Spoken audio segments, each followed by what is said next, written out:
with our NBA analyst, Tim Legler. And Tim, I remember talking to you when James Harden said a few weeks ago that he wanted to play in Brooklyn. And then we shook our heads at what it would be like for rookie head coach Steve Nash to try to navigate that big three. Well, now it's a reality. After you've seen Harden and KD's early success, what will be the biggest challenge when Kyrie eventually does return?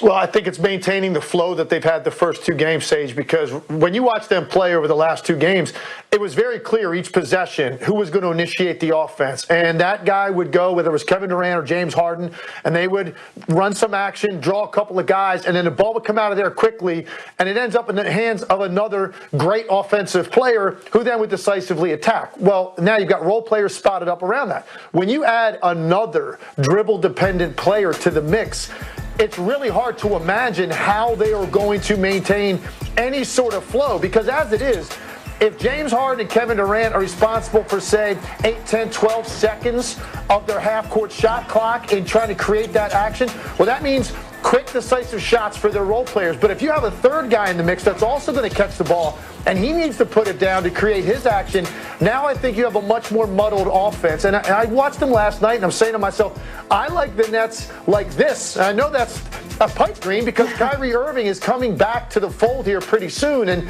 they're going to have to figure it out, and time will tell. And I do think it would be foolish for any of us to say this is impossible to work. There's just too much talent there, and if it does click, well, you have a team now that basically can be unguardable with three players that can get you anywhere from 70 to 90 points on a given night. So I think it's foolish to just dismiss it. But in terms of flow and what good offense looks like in the NBA, when you have two guys on the level of Kevin Durant and James Harden, and then you surround them with the kind of role players they have, that has a really nice flow to it. The ball movement is where it needs to be. There's a clear delineation on who's going to initiate. You add Kyrie to the mix, it's a lot more complicated, and I think that's what we are all waiting to see. It's going to take time before you make a final determination on this, but I think even game one, you're going to see a big difference in terms of the flow of their offense. Well, then Tim, what is the most important thing that they have to do to make it work sooner rather than later, especially considering Kyrie's history where things haven't worked well with him now for several years?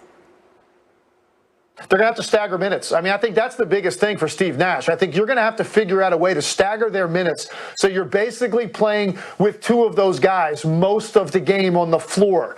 And then obviously you're going to have all three out there to close it. But even that's going to be a problem because each of these guys, Sage, feel like they're always the best option late. When you have that many guys that are alphas on the court, I think that could be problematic late in games as well. But in the meantime, for the first 45 minutes of the game, I think Steve Nash has to do a really good job of staggering it so you only have two of those guys on the court most of the time. I think you'll have a better flow to your offense if he can figure out a way to manage that, understanding that they're going to start the game and they're going to start the second half. So that's 12 minutes probably right there where they're all out there together. And then the last 4 minutes of the game, that's 16 minutes right there that they're out there together. So what are you going to do for that other 20 that you've got to figure out a way where there's only two of them on the court? If he can figure that out and keep those guys happy, maybe it has a better chance to succeed. Rookie head coach Steve Nash certainly has his work cut out for him. We hope to hear from Coach Nash in just a couple minutes here in SportsCenter. We'll let you know when we do. Tim Legler, thank you. So last night, net gains indeed. James Harden's second game with Kevin Durant and the Nets. They were taking on the Milwaukee Bucks. Eastern Conference Finals playoff preview, you said? 1:20 left in the fourth. Drew Holiday misses the layup, but Giannis has his back. Bucks up two. So now, Nets ball. Harden. Kicking to Joe Harris. Cousin for three on the wing. Nets take the 1-point lead. All right, back come the Bucks. Minute left. Chris Middleton over DeAndre Jordan. Bucks take the lead. This is going back and forth and back and forth. Nets ball, 45 seconds. Durant. Harden. No. But Harden follows his shot. KD, top of the key for three. The bench is pumped. Nets up 125-123. Just over 10 seconds left. Durant with the ball. And he gets, he got stripped. They stripped him. Bucks recovered. They called timeout. So they got a chance to down two with 3.8 seconds to go. Inbounding. Drew Holiday inbounds to Chris Middleton. Middleton takes the shot, and no, Giannis is mad. And here's why. Keep your eye on 34. He's driving down the middle, and he's like, Chris, give me the ball, because there's nobody really covering me. I got KD beat. Give me the ball, Chris. Okay. Doesn't see him. Nets win 125-123. KD 39-6. Harden 34-12-6. And here's James after the game. I know what type of player Kevin Durant is. You know, he's one of the best players to ever touch a basketball. He's God-given, 7 foot, can basically do everything. So for me, it's not trying to compete with that. It's allowing Kevin to be the best Kevin he can be, and I'm going to make sure that I can make him better and then make my teammates better, because at the end of the day, that's all that matters. We've been in the league for James' 12th year, James' 12th year, my 14th season.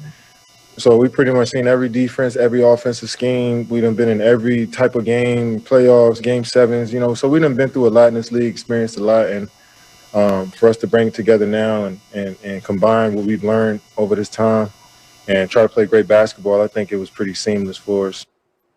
Let's bring in NBA analyst Tim Legler. Now, Tim, James Harden scoring or assisting on 129 points through the Nets' first 2 games, the most, his first 2 games with the Nets, the most in a player's first 2 games with the team in NBA history.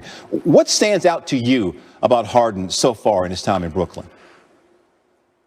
Well, I think the first thing I thought of last night watching the game was if I found a lamp with a genie in it, one of my wishes would be to come back as Joe Harris. Give me an opportunity to get those kind of looks that these 2 guys are going to create, because you're talking about, Jay, maybe the greatest combination of just raw offensive power of any 2 guys we've ever seen in this league. And what James Harden brings to the table is his ability to facilitate offense, because he just occupies so many guys because of the threat that he is. Here's a perfect example. This should just be a simple switch. It's a 2-guard pick and roll.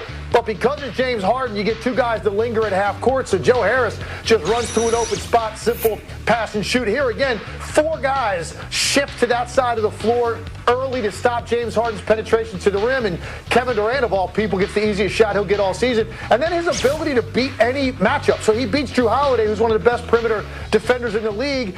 And then he knows what he's got to do. Get downhill, draw the backline defender, and look at the opportunity that he creates for DeAndre Jordan. So when you look at these guys together, and they're both raw scorers, and James Harden knows he can go get buckets anytime he wants in the course of the game, somebody is going to have to accept that role of making the game easier for the role players, because those guys play a vital role in all of this if you're going to fulfill your dream, win a championship.